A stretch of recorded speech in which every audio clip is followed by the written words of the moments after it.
मैं उन हमारे नेताओं से भी कहना चाहता हूं कि आप जिस गफलत में जी रहे हैं, आपको ऐसा लग रहा है कि हम लोग निर्णायक नहीं है, हमारा वोट निर्णायक नहीं है, तो ये आपकी भी गलतफहमी है। आपकी भी गलतफहमी निकल जाएगी अगर समय पे आप नहीं चाहते तो। कोई फर्क नहीं पड़ता, हम कोई राजनीतिक पार्टियों के गुलाम नहीं है और ना राजनीतिक पार्टियों की गुलामी करने के लिए राजनीति में आए। हम राजनीति के अंदर सत्य का साथ देने के लिए आए हैं और समाज की सेवा करने के लिए आए, इसीलिए राजनीति करते हैं, गुलामी करने के लिए राजनीति नहीं करते। सीधी बात है पुलिस के आला अधिकारियों से, आपने 307 का मुकदमा दर्ज कर दिया, आपके अधिकारी कहाँ हैं? डिप्टी साहब अंदर क्यों छुप के बैठे हो? बाहर आओ, आपसे बात करेंगे ना, बाहर आइए, आपसे बात करेंगे। आपके एसपी साहब को बुलाइए, आपसे बात करेंगे। या डर के बैठने के लिए थोड़ी आए, या धूप में बैठने का शौक थोड़ी है हमारे को। आइए और हमारी बातों का जवाब दीजिए जनता के बीच में। जवाब आपको देना पड़ेगा, चुप के बैठ जाओ। ठाकुर टुकड़ों के साथ में रहती थी और 36 कौम मिलके हर गांव का काम हो, भले वो देश की रक्षा के लिए हो, हर चीज के लिए 36 कौम साथ में रहती थी। बाकी जो ये आज का जो मैसेज आ रहा है, मतलब बहुत ही गलत। मैं तो जिस समाज से वो जो समाज सुना है कि भूमिया समाज से वहां कब्जा करके बैठे हो, उन समाज से मैं अपील करता हूं इस धरने के माध्यम से, आप सब जैसे इस धरने में पधारे, हर गांव से, हर शहर से, ढाणी ढाणी से, इसी तरह से उस समाज को मैं तो कहता हूं सावड़ा जी पारसी बनो विवेक दे, बुद्धि दे कि वे भेड़ावे शिवा गोमती गोम वाला की माफी मांगे और परिवार ने गोम वाला दंडित नहीं करे, वंटी पहला बड़ा समाज दंडित करे कि भाई तो समाज नो नाम भी खराब करे दिया ने। आप आपसी की जमीन है गोम ने जगह आप बढ़िया आपसी ने अर्पित करे कि गोम वाला ने सुप्रत करनी से जाए। हाँ वाला सोवड़ा जी सदबुद्धि दे, बहुत ही जल्दी दे। बाकी आप जो फरमा रहा 21 तो मुलजिम और 40 अध्यक्ष, तो प्रशासन की ये जो कार्रवाई हुई है बहुत ही गलत, एक तरफा, और भाइयों को 4-5 जनों को गिरफ्तार भी कर दिए और सामने वाली पार्टी का 151 पे भी गिरफ्तार नहीं है। ये श्रीमान जी सीआई साहब और डिप्टी साहब यहाँ विराजे तो सुन ले, आज तो एक नॉर्मली मैसेज के आह्वान पर हम सब आए और आगामी अगर ये गांव का फैसला सटीक नहीं हुआ, वापसी के पक्ष में नहीं हुआ और उस पार्टी ने अगर कब्जा नहीं छोड़ा तो पूरे सिरोही जिले में सिरोही, जाल और पालीवा पूरा जोधपुर जोन और विशेष मैं शिवागम वासियों को आज अवगत कराना चाहता हूं कि हर इस धर्म की लड़ाई में आपकी कंडीशन आपके साथ में खड़ी रहेगी। जहां भी जरूरत पड़ेगी इन भाइयों को हर वक्त हम साथ में रहेंगे आपके। और विशेष इस प्रांगण में थाने के सामने विराजे, मैं ज्यादा टाइम नहीं लूंगा क्योंकि भाई भी धूप में बैठे, हम जो भी बैठे वो छाया में बैठे। और विशेष मात्र शक्तियों को खूब न खूब नमन आपने पुनः। जय सावड़ा जी महाराज जी और जय सेंधी बाबू। लेकर अतरो भी नहीं लागे कि थाना में बैठो डिप्टी साहब रे कोलरी ठेठी बारा आवे।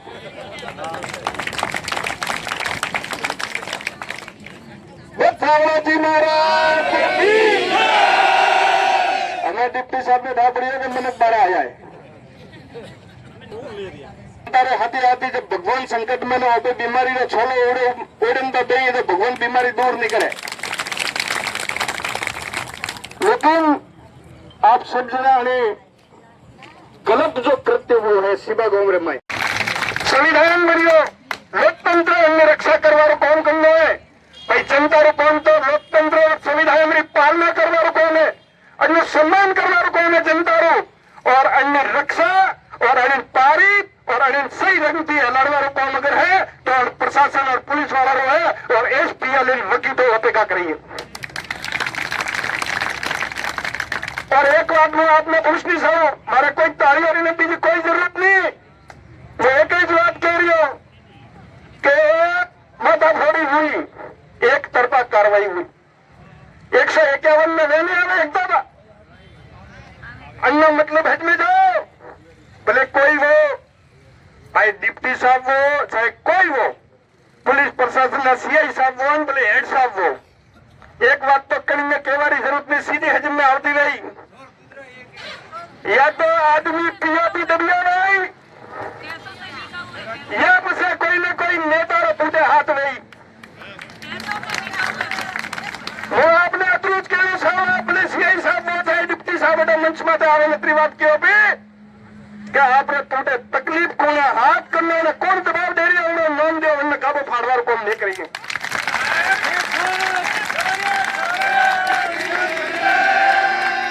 और ये देखिए का जवाब नहीं है तो आए ने तो क्यों गए तो पिया लीडर ने उन्हें डबल पिया देवन तैयार मारे गए।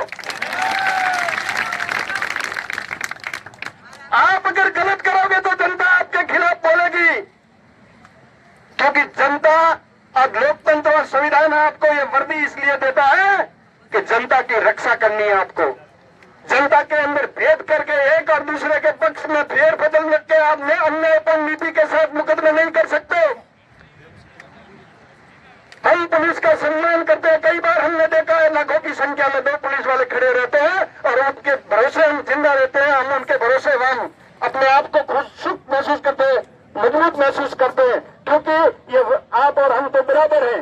मुझे लगता है कोई पुलिस वाले तो मेरे जैसे शरीर में भी बड़े भाग भी नहीं सकते, फिर भी हम उनके साथ में खड़े रहते हैं कि नहीं ये पुलिस की वर्दी पहन के खड़े हैं। और क्यों इस पुलिस की वर्दी को लज्जित कर रहे हो? अगर शर्म आती हो तो एक बार बाहर आके बता दो।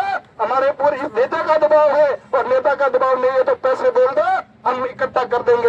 एक के पास से नहीं, इकट्ठा करके डबल पैसे आपके घर पहुंचा देंगे।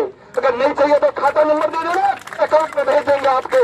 लेकिन नीतियों के खिलाफ नहीं जा देंगे और गलत व्यवहार किया है तो हम भी, अभी नारायण सिंह जी साहब ने फरमाया और सम्मानित कुलदीप सिंह जी साहब ने फरमाया, सिर्फ एक मैसेज। मैंने भी कल 12 बजे इस मैसेज को देखा है। मैं भी सिरोही से आया हूँ, 4 गाड़ियां लेकर आया हूँ और मेरे अलावा भी बहुत सारे लोग हैं जिन्होंने सुना होगा, वो आए होंगे। और ये सिर्फ कल का मैसेज है। अगर पुलिस को ये लगा कि ये धरना खत्म करके घर चले जाएंगे तो हम जरूर जाएंगे, लेकिन दूसरा जो पड़ाव होगा, कुलदीप सिंह जी और नारायण सिंह जी और दिलीप सिंह जी बिराजे इनके नेतृत्व में सिरोही चलने के लायक नहीं रहेंगे। एग्जाम कर देंगे, ध्यान रखना। और मैं वापस कह रहा हूं, आज तबियत ठीक नहीं है इसलिए ज्यादा नहीं बोल पाऊंगा। मैं पुलिस वालों को कह रहा हूं, आप हमारे लोकतंत्र के प्रहरी हो। हम मानते हैं कि लोकतंत्र के अंदर हम जी रहे हैं, आपको लोकतंत्र की रक्षा के लिए रखा है, लेकिन थोड़ी शर्म करो। और शर्म अगर नहीं है, मैं सबके लिए नहीं कह रहा, जो ईमानदार आदमी है उनको दर्द होता होगा इस बात का, लेकिन उनको कह रहे कोई ईमानदार आदमी पुलिस में बचा है तो पास वाले बेईमान को तो कम से कम समझो कि हम गलत कर रहे हैं। हमको प्रशासन ने वर्दी के लिए पहनाई है। अभी इन्होंने कहा कि इनको हीर सिंह जी यहाँ बैठे थे, इनके ऊपर मुकदमा, वो चल नहीं सकते, उन्होंने कैसे हथियार चलाया होगा। चैन चोरी का आरोप, मैंने एक बार 2 महीने पहले की एक बात है जिसमें एक व्यक्ति ऐसे है जो चल भी नहीं सकते और उनको हाथ पकड़ के चलाना पड़ता है। वो इस थाने का मामला नहीं था, किसी और थाने का मामला था और उनके ऊपर चैन चोरी करके भागने का आरोप लगा दिया। जो आदमी पैदल चल नहीं सकता वो चैन चोरी करके भागा कैसे होगा? और उसके खाते में करोड़ों रुपए का टैक्स होता है, वो 10,000 की चैन चोरी क्यों करेगा? ये तो पुलिस के करते बस गई। अरे आप पुलिस वाले कभी तो एक बार देखो अपने जमीन के अंदर, गांव में जमीन नहीं छोड़ी। एड़ा कोई आदमी कहो कि मारे गांव में कोई जाति या समुदाय रिवाज नहीं है। कल मैंने कोई फोन आया, आवार में स्टेटस लगा दिया, बाबा 4-5 फोन आया कि साहब आप जाइए बेटा, आप दीवाना है ना, आप ये है मैं कोई करना दीवाना नहीं रहता। मैं एड़ा आदमी हूँ कि जेटा सत्य है बेटा, सत्य हाथी ऊपर समाज की भी फिक्र नहीं करता। आप देखिए कुछ दिन पहला अपने समाज रा एक थानेदार साहब गलत काम की तो हमारे खिलाफ भी बोलिए तो समाज रा थानेदार था, डर करी बात नहीं। और इतने जाति और समुदाय की बात भी नहीं लेनी चाहिए। वैसे समुदाय कोई अलग नहीं है, तो ये एक है तो ठीक है। बीजेपी ने कांग्रेस राजनीति वाले और नव समुदाय हम इनको की दुआ करते कूटाई तो एक तो अपने हाथी ऊपर रही आज रात अपना मावो और आगे आके रात नहीं चला। और अगर कन्नई पुलिस प्रशासन ने मन में और गलत फहमी गया तो निकाल दिए भी। आज जनता तो उभी है, आज जनता से पुलिस वाला तो हाँ 25 जना या घन रही है तो 30 जना और आज जनता तो हजारों की संख्या में है। लेकिन मैं लोकतंत्र ने मानवा वाला है, संविधान को पालना करने वाला आदमी है। और वास्ते थे 25 जना में हजारों की संख्या में थारा हम भीख मांगे रिया कि मैंने न्याय दियो।